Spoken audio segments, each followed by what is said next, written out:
Bonjour à tous, j'espère que vous allez bien. Bienvenue dans ce nouvel épisode de Préparons notre semaine de trading. Depuis maintenant 2 ans, tous les dimanches, on prépare ensemble la semaine prochaine avec un point complet sur les indices, les meilleures opportunités Forex et ce que je surveille en action, évidemment en crypto-monnaie.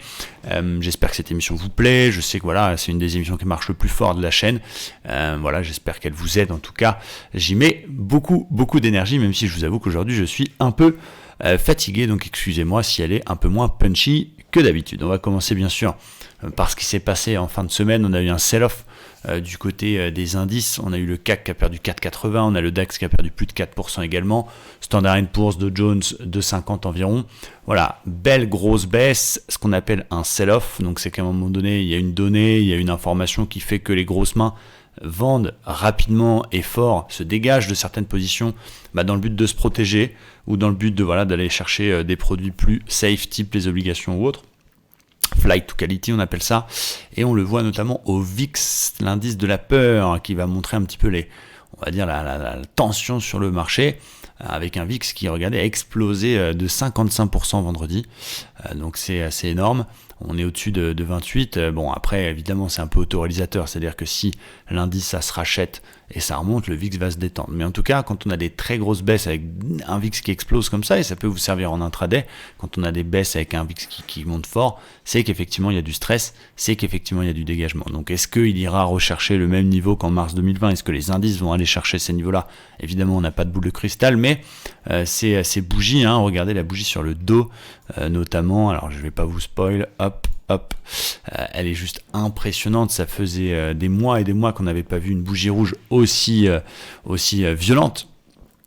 Sur le Standard & Poor's, c'est pareil. Sur le Nasdaq, c'est la même chose. Et sur le DAX et le CAC, que dire, c'est des bougies juste incroyables. Donc voilà, attention. Évidemment, ça fait plusieurs semaines que... Alors, je ne veux pas dire que j'avais deviné la baisse de vendredi, mais ça fait plusieurs semaines qu'on voit que les indices sont dans les mêmes couloirs. Montrent des petites choses. Il y avait eu des divergences baissières, ce genre de choses. Donc attention en effet. Moi, par exemple, pour mes actions, ça c'est une astuce que je peux vous donner. Si vous êtes investisseur action et que vous avez un portefeuille de 5, 6, 7 actions, par exemple, long terme, que vous voulez conserver parce que vous êtes déjà en plus-value dessus depuis des mois et des mois, et où vous venez de les acheter, vous avez envie absolument de les garder, si le marché se met à se casser la gueule et se met à rentrer en tendance baissière, naturellement, vous allez perdre un peu d'avance sur ces actions si vous êtes en gain, ou vous allez perdre tout simplement sur ces actions-là. Il y a beaucoup de gens qui vont chercher des dividendes, qui ont des actions à très long terme. Vous allez pouvoir acheter des contrats, des ETF, par exemple le BX4 pour le CAC 40, qui va dupliquer la baisse du CAC x2. Ça veut dire que quand le CAC perd 1%, ce truc-là va gagner 2%, etc. Donc ça peut vous permettre de couvrir. Moi, j'ai acheté vendredi du...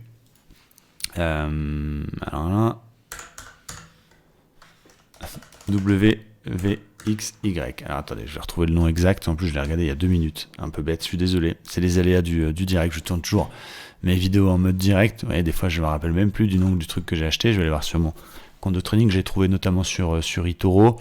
Ce qui est bien sur eToro, c'est qu'on a UVXY. On a les ETF sans frais. Et c'est plutôt pas mal pour couvrir. J'ai acheté ce truc-là. C'est un ETF qui va jouer la baisse des indices américains, qui a pris notamment 37% vendredi parce que justement on a de la tension de ce côté-là. Et il y a des actions que je veux garder, donc ce que je vais perdre sur ces actions si jamais le marché se met à baisser de 15-20%, parce que les actions sont évidemment plus ou moins corrélées au marché, eh bien je vais le gagner avec cet ETF-là. Donc ça va me compenser ma perte. Donc ça va concerner les investisseurs, les swing traders, ceux qui qui gardent des actions quelques semaines, quelques mois, quelques années. Eh bien, vous allez pouvoir, en cas de marché baissier, le couvrir, garder ces actions-là, mais le manque à gagner, le gagner avec des produits comme ça, des ETF qui vont jouer la baisse et qui vont vous donner justement de la performance et combler la perte. Je pense que vous avez bien compris sur les actions. Donc voilà, petite parenthèse, c'est disponible chez eToro, UVXY, c'est un ETF, il n'y a pas de frais. Voilà, n'hésitez pas si vous avez des questions dans les commentaires. On va commencer par le DAX, les amis, faire un petit point sur la tendance. Est-ce que justement on pense que c'est la fin de la baisse et qu'il faut acheter ? Est-ce qu'au contraire ça commence et on va retourner sur les plus bas Covid ? C'est pas toujours l'objectif de cette vidéo parce qu'on ne peut pas deviner ce qui va se passer, mais clairement la bougie de vendredi elle est juste affreuse, elle est juste dégueulasse. On est presque en train de faire un double top en hebdomadaire hebdomadaire. Alors pour l'instant on tient cette petite zone ici, qui est ce qu'il faut absolument pas casser. C'est la moyenne mobile 50 également hebdo. Regardez, c'est le plus bas de la semaine. C'est très intéressant de voir que techniquement pour l'instant on rachète sur des niveaux, cette zone 15 000, 15 120 qui a été support plusieurs fois, support et encore support. Donc pour l'instant le marché identifie quand même encore des zones qui tiennent. C'est-à-dire que en mars 2020 on avait un sell-off où ça cassait tout et il n'y avait plus de support, le marché n'avait strictement rien à faire. Là quand même on note que ce niveau tient. Est-ce que c'est un niveau sur lequel on doit racheter? Donc évidemment tout dépendra de ce qui va se passer lundi. Là, si on regarde les cotations week-end de certains brokers, il y a encore des baisses attendues. Les news du week-end sont pas très bonnes. On parle de confinement dans plusieurs pays, durcissement de la politique autour du Covid. Donc voilà, j'attends de voir. Je ne vais pas me précipiter lundi dans un achat tout de suite ou dans une vente tout de suite. Encore une fois, l'idée c'est de préparer des plans. Mais c'est vrai que cette zone, elle est très intéressante parce que pour l'instant c'est un niveau qui tient, c'est un niveau qui fait support et on a un beau marteau en 4 heures qui est très très très intéressant. Donc si vraiment on se fie uniquement à l'analyse technique, on a un marteau fabuleux avec une bulle apesanteur. Donc c'est une bougie qui évolue en dehors des bandes de Bollinger et qui ne la touche pas. Donc c'est vrai que techniquement parlant, normalement on est censé payer les yeux fermés. Après voilà, encore une fois, le contexte fait que la baisse peut se poursuivre et évidemment si on casse les 15 000 points, eh bien c'est beaucoup plus dangereux sur le DAX. Il n'y a pas de gros support avant une zone polarité qui a été l'ancien record historique, qui pourrait être une zone qui tient, c'est approximativement 13 400 points, à peu près. Il n'y a rien avant ce truc-là. Donc c'est vrai que je pense peut-être, si vraiment on n'a pas trop de volatilité à l'ouverture lundi et que cette zone-là tient, il est probable que je tente un petit rebond technique en essayant de profiter d'achats à bon compte pour essayer de jouer, peut-être pas évidemment un nouveau record, mais un petit retour vers les 15 500 points, ça peut être pas mal, parce qu'on a ce marteau, parce qu'on a cette bulle apesanteur. Maintenant voilà, attention danger, en effet si on casse cette zone 15 000, eh bien il faut continuer à vendre comme on le fait depuis quelques semaines, et plutôt essayer de chercher des ventes sur rebond avec voilà, des signaux, par exemple on pète la zone, ça rebondit un peu, et tous les petits signaux baissiers, les travailler, les bulles M15, les divergences après un rebond, ce genre de choses. Donc voilà, pas de précipitation. Encore une fois, cette vidéo est un peu particulière parce que j'ai pas de plan pré-mâché, parce qu'on est dans un contexte compliqué et le swing trading sur les indices en ce moment c'est vraiment extrêmement difficile. Je vais attendre de voir un petit peu la réaction du marché à l'open. Si je vois que ça commence à rebondir sympa, peut-être qu'on a un deuxième test de la zone 15 000 qui est en plus un chiffre rond, eh bien on pourra essayer de tenter un rebond. On est encore une fois toujours en flux baissier, mais jusqu'à la zone 15 500 points qui est un niveau important. Pourquoi pas, évidemment l'idéal ce serait de prendre le rebond, reshorter sur signal, aller rechercher une casse sur la zone 15 000 et plus si affinité. Ça c'est vraiment si on a de la chance et que tous nos scénarios se réalisent. Voilà, maintenant encore une fois, patience. L'idée c'est vraiment d'attraper des miettes dans ce marché, donc c'est d'avoir voilà, la capacité de détecter le flux du jour et d'en prendre un petit morceau. Donc cette zone m'intéresse, je l'avoue. J'ai pas de position overweek, je peux la payer si vraiment on a un joli signal, mais encore une fois si ça casse, attention danger, essayez pas non plus d'attraper le couteau qui tombe. Voilà, on a le droit de temps en temps faire un petit achat contre tendance ou une petite vente contre tendance si vraiment c'est justifié, mais suivons le flux qui est évidemment pour l'instant est quand même assez baissier. Donc à surveiller la zone 15 000, à surveiller la zone 15 500 en cas de rebond, et si ça casse directement et qu'on ouvre en gap baissier, eh bien on attend des petits rebonds intraday pour essayer de rentrer là-dessus. Du côté du Dow Jones, bon finalement c'est un peu la même philosophie, hein. On a une énorme baisse vendredi, on casse la moyenne mobile 50. Il y a un niveau qui était très intéressant pour moi, c'est le Fibonacci justement de toute la dernière vague de hausse ici. Pourquoi? Parce que la règle nous dit que si on pète les 61,8, on a plus de chances évidemment d'aller retracer 100% que de rebondir. Et en général, on y va, on va dire, dans 85 ou 90% du temps. Donc, je vais vraiment surveiller les 34 550.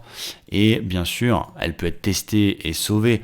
Mais voilà, je tenterai une vente si on casse ce niveau-là pour aller chercher justement les 33 400. Il y a quand même 1200 points à prendre, c'est énorme. Donc voilà, il y a de quoi faire. Pour l'instant, flux extrêmement baissier, que ce soit en 4 heures, que ce soit en 1 heure. Mais encore une fois, à l'image de la zone 15 000 sur le DAX, on avait ce niveau-là qui était intéressant, qui a été bien attaqué vendredi, qui peut faire son job de polarité et donc avoir un rebond. Donc encore une fois, si j'avais une boule de cristal, ce serait magnifique parce que je saurais ce qu'il faut faire. Ça diverge, mais voilà, j'ai pas non plus envie d'attraper tout et n'importe quoi. Je vais vraiment patienter. je l'avoue, priorité aux shorts. On a fait beaucoup plus de shorts ces dernières semaines, encore une fois, même ces derniers jours plutôt, va-t-on dire, que des achats. Donc on a fait une belle semaine. Je suis à ça d'avoir mon 200 000 FTMO notamment. Je vous ferai une vidéo à ce sujet-là. J'espère que ça le fera dans la semaine.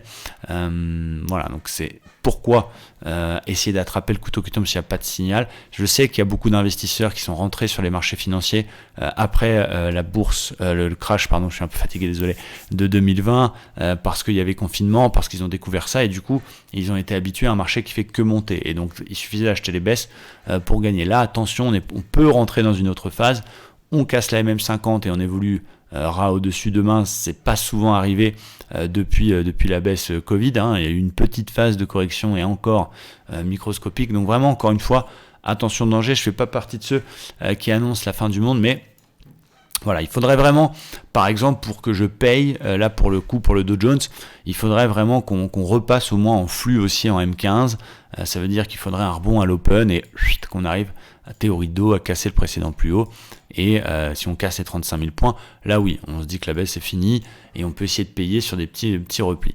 Donc ça va être vraiment ça que je vais surveiller sur le dos, 35 000 points et ou les 61,8 pour vendre sa cassure, essayer d'aller chercher, pourquoi pas, 100% de retracement. Donc voilà, pas de biais, pas de préférence. Attention aux zones support qui peuvent déclencher des rebonds techniques. En général, quand on a d'énormes baisses comme ça, il y a des achats à bon compte. On verra si ça continue, etc., etc. Du côté du Nasdaq, petit bonus, regardez comme c'est beau.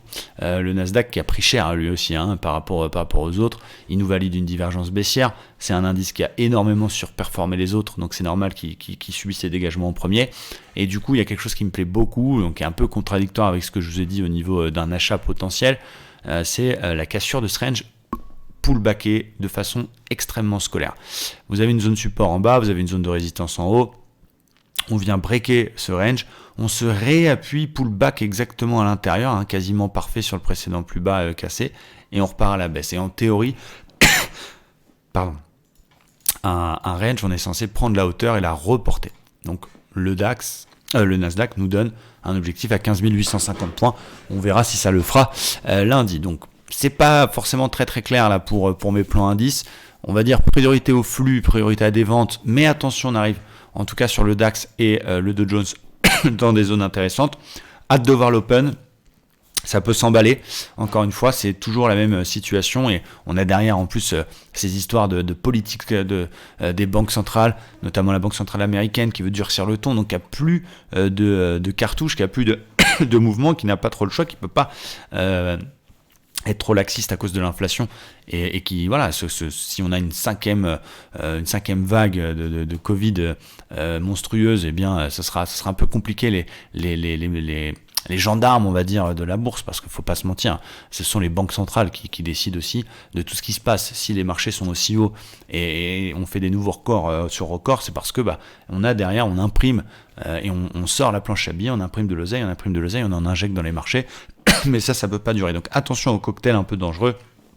Voilà, je vous invite à rester prudent. Si vous avez des actions, à être capable, de tout sortir rapidement si ça décroche et ou de vous prendre un ETF qui va couvrir votre portefeuille, qui va vous faire gagner parce que ça continue à baisser.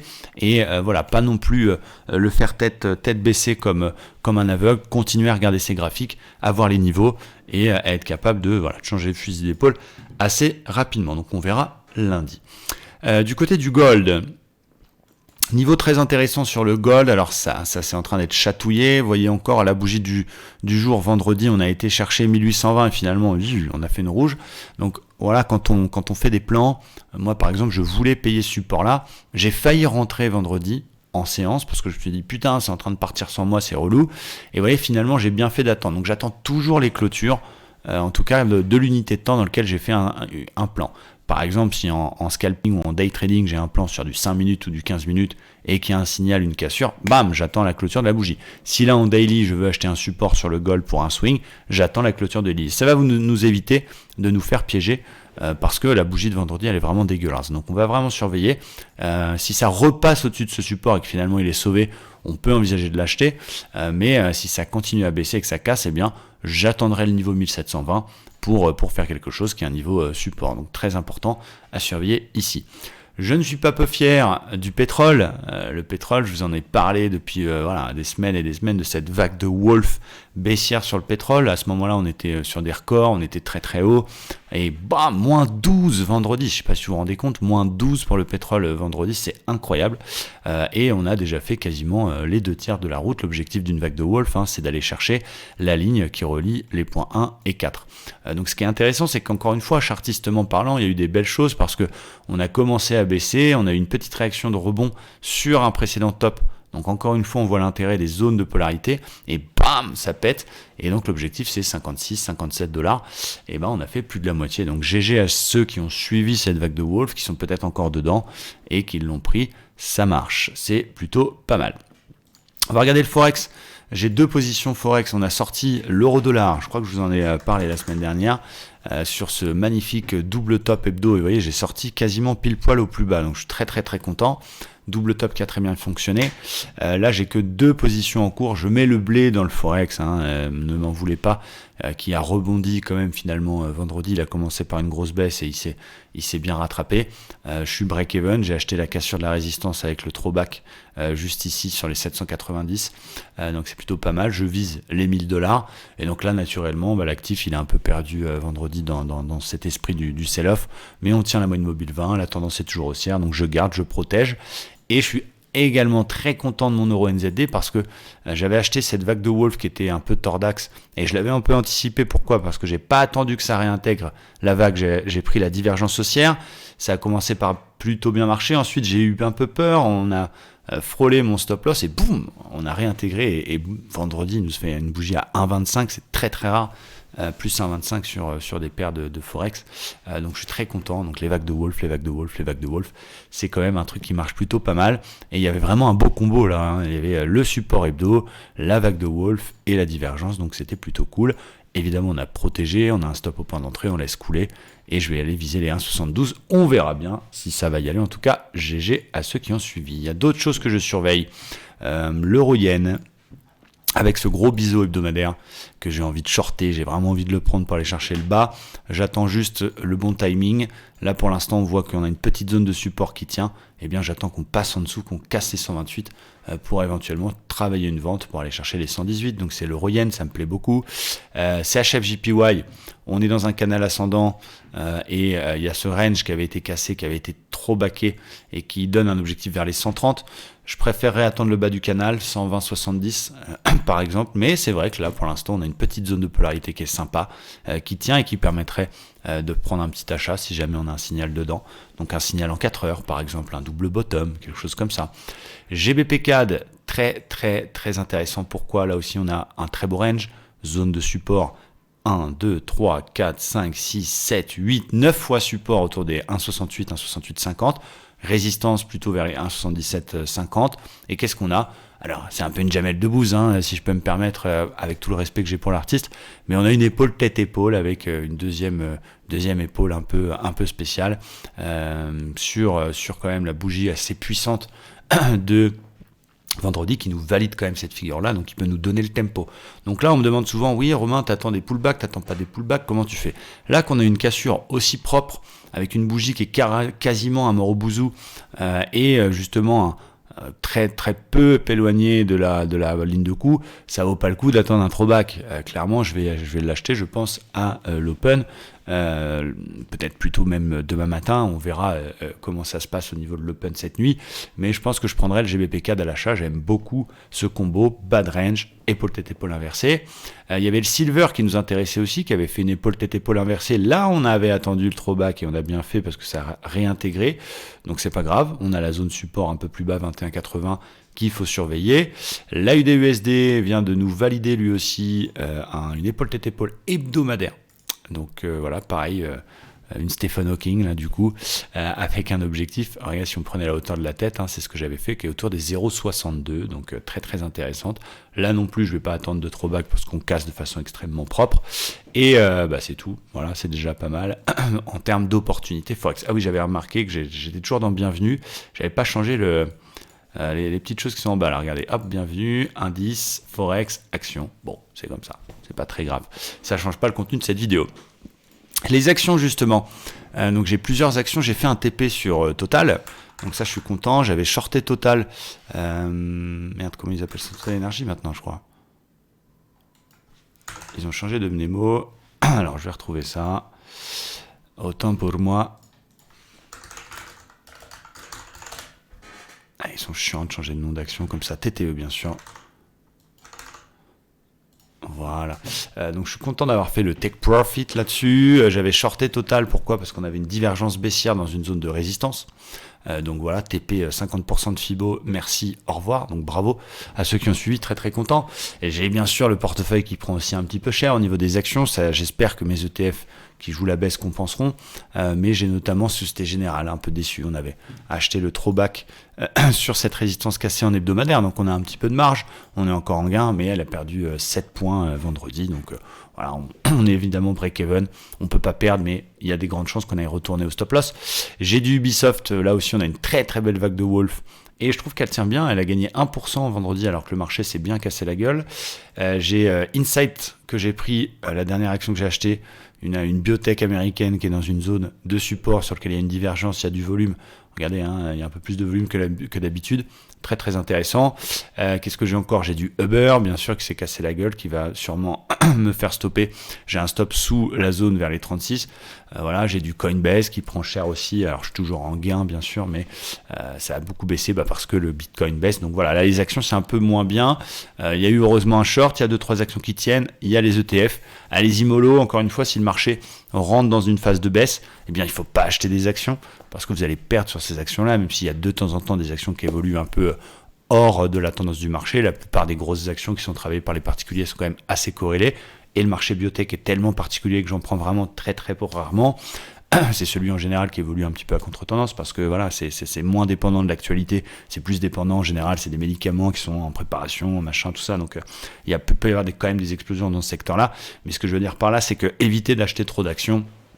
Si le marché rentre en phase de baisse, attendons, profitons de ce qui s'est passé en 2020, attendons d'une éventuelle grosse baisse pour faire les courses, comme on dit, et en reprendre plus bas. En tout cas, si demain on a moins 40% comme en mars 2020 et que derrière on a des avalements haussiers, je ferai le plein. Là pour l'instant c'est un peu chaud, donc voilà, encore une fois j'ai pas la suite. On verra ça cette semaine, mais voilà, je freine un peu, on fait attention au niveau action, et j'ai pas un gros portefeuille. Il y en a plusieurs que je surveille, mais elles prennent toutes très très cher. Il y avait Navia que je surveillais par exemple, il y avait Orpea avec une zone support très très intéressante, il y avait PayPal que je surveille, il y avait Comcast avec une épaule tête-épaule inversée qui est magnifique, il y avait Micron, voilà, mais là vous voyez par exemple, on a eu une belle cassure, mais on n'a pas eu le throwback, donc un peu déçu. Et là, bien sûr, ce n'est plus le bon timing. Il y avait Rolls-Royce qui est venu chercher, regardez cette ligne de résistance oblique. Bam, on est venu chercher pile poil. Donc peut-être que je ferai une petite exception et que je prendrai quand même Rolls-Royce à l'open. Mais voilà, encore une fois, aujourd'hui, on va moins parler d'action parce que si le marché rentre en phase de baisse correctif et que ça commence à beaucoup baisser, il ne faut pas acheter des actions, tout simplement. Donc voilà, on reste un peu à l'écart. Et pourquoi pas quelques shorts. Il y a des actions par contre en short qui me font vraiment kiffer. Nvidia, divergence baissière absolument fabuleuse. Donc ça, je peux prendre évidemment un short. Si en plus les marchés se mettent à baisser, on va en profiter. Donc très très beau signal, très très belle divergence baissière. Alors elle n'est pas dans une zone de résistance, elle est sur un plus haut historique, mais on a un super ratio, gain sur perte. Très très intéressant. On a quoi d'autre? On avait Textron qui était plutôt pas mal, mais là c'était une vague de Wolf, mais qui est un peu déjà consommée. Air Liquide qui a beaucoup baissé, qui a perdu 1,86, qui est intéressante. Peut-être pour un short, on va dire long terme, si jamais on valide cette espèce de gros double top qu'on est en train de faire, qui n'est pas encore formé et qu'on passe sous les 140, donc c'est pour un petit peu plus tard. Et il y avait une autre action que j'aimais beaucoup aussi pour vendre, c'était Union Pacifique, sur lequel on a, elle est mal tracée, voilà, une divergence qui s'est validée vendredi, donc c'est plutôt pas mal. Et voilà, il faut surveiller encore une fois, la tendance des indices est très très importante. Si jamais finalement ça rachète parce que c'est un coup de panique, mais c'est tout, et que tu te retrouves, tu n'as plus d'action à l'achat, tu as des ETF qui jouent la baisse alors que ça remonte et en plus tu as shorté des titres, ça peut être aussi catastrophique. Donc il faut vraiment y aller tranquillement et voilà, pas s'enflammer, attendre que le marché prenne une vraie direction et voir si on casse les 15 000 au niveau du DAX et voir si du côté du Dow Jones, du Standard & Poor's, ça continue là. Vous voyez, le S&P par exemple, qui est lui le vrai boss mondial, c'est lui le patron. Bah oui, la bougie elle est dégueulasse vendredi, mais quand on prend un peu de recul, bon, c'est pas méchant et on arrive sur un niveau polarité potentielle qui peut tenir. Et voilà, 4550, 4530, c'est un niveau très important. Si on passe sous ce niveau, bah, on a une grande chance d'aller chercher 4003 et puis après on verra vraiment ce qui va se passer. En tout cas, c'est passionnant, j'ai hâte de voir l'ouverture. Et vraiment, voilà, sans me lancer des fleurs, je pense que c'est vraiment dans les marchés baissiers où je suis le plus fort parce que voilà, j'ai pas de biais et j'adore shorter quand c'est argumenté. Et voilà, on a de l'expérience par rapport peut-être à des gens qui sont là depuis moins longtemps sur les marchés. Et donc on dit que le marché monte par l'escalier et descend par l'ascenseur. Ça veut dire que les baisses en général sont plus violentes parce que c'est pas logique une baisse. Les marchés boursiers sont faits entre guillemets pour monter. Quand on baisse fort, c'est toujours parce qu'il y a une crise économique, un Covid, des problèmes entre la Chine et les États-Unis, ce genre de choses. Donc voilà, j'aime beaucoup les marchés baissiers et donc en général c'est là où je suis le meilleur. Donc peut-être que on va pouvoir finir l'année en maxi beauté. Là, je dois être à peu près sur ma partie trading indice autour de 37-38%. Voilà, on verra si on peut aller chercher plus de perf. On termine avec les crypto-monnaies. Je vais vous donner un petit peu mon avis sur le Bitcoin parce que voilà, ça fait un moment que j'en parle. Ça fait un moment que je vous ai dit attention. C'est pas bon, la double réintégration sous le record précédent, et je vous avais dit, moi j'attends la zone du support oblique avant d'envisager de refaire un achat. Donc on a une polarité potentielle autour des 52 500 et une convergence, donc ça veut dire que ça converge, ça correspond également à peu près au niveau du support. Donc ça, je vais surveiller ça, c'est un bon niveau pour tenter d'accumuler, et encore une fois dans cette stratégie, je vous recommande, si vous n'avez pas forcément le temps de passer des heures sur les graphiques toute la journée, eh bien d'accumuler du Bitcoin de façon régulière en mettant par exemple la moitié ou un tiers de ce que vous pouvez épargner tous les mois sur les crypto-monnaies. Quelqu'un voilà, qui gagne, admettons, 2000, 2500 euros par mois, qui arrive à épargner 800 ou 700 euros, eh bien il va mettre 200, 250 euros automatiquement sur le Bitcoin. Ça, c'est quelque chose d'intelligent, en automatique, tous les mois. On s'en fout finalement du prix, on vise vraiment le très long terme et on accumule en renforçant cela sur justement les replis avec des niveaux support qui sont intéressants pour voilà, remettre une couche. Donc là, ça c'est très intéressant, cette zone des 51 900, 52 000,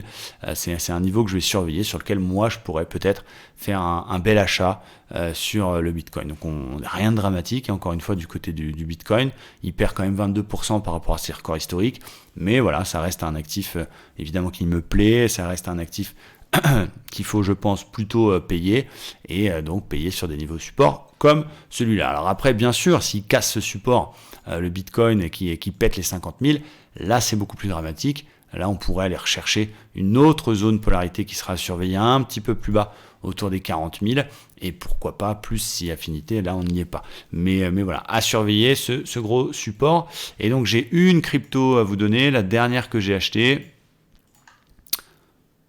Alors là, tout à l'heure elle était en vert, là, elle est repassée dans le rouge, mais elle est sur un très beau niveau. On est dans le play to earn, c'est des crypto-monnaies qui sont associées aux jeux vidéo et à tout ce monde, métaverse, NFT, etc. C'est Aliens World, TLM, on est sur un très très bon niveau.